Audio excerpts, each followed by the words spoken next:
pageant season is waving. Opisyal na ngang ipinakilala ang mga kandidato para sa kauna-unahang Mr. Philippines. Kanya-kanya ring paandar ang 21 kandidata para sa Reyna Filipinas. Narito po ang frontline report ni News 5 Entertainment Correspondent Von Bilinar. Hindi lang basta-bastang rumampa dahil ang 21 ng mga kandidata kanya-kanyang paandar sa kanilang pagpapakilala. Opisyal na nga ipinakita sa publiko at media ang mga candidates sa inaugural batch ng Reyna Filipinas.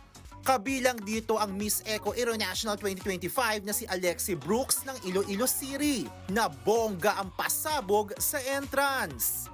I feel like it is such an advantage because I was able to represent our country internationally, and that experience alone gave me somehow peace, but also there's a pressure.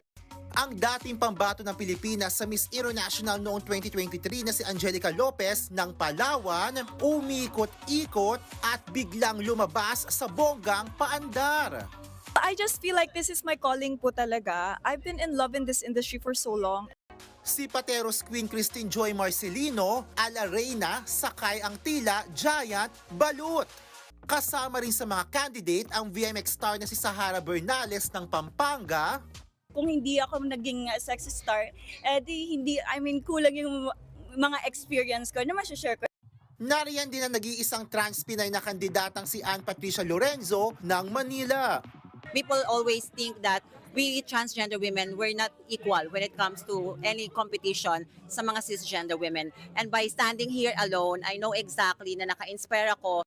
Sa Reyna Filipinas, kukunin ang magiging pambato natin sa Miss Grand International at 2 representative sa MGI All-Stars.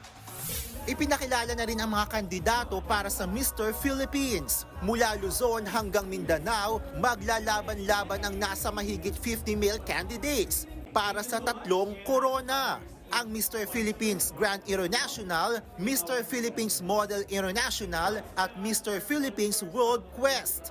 Nagbabalita mula sa Frontline, Von Belinario, News 5. Mga kapatid, Jervy Wrightson po. Eto na nga.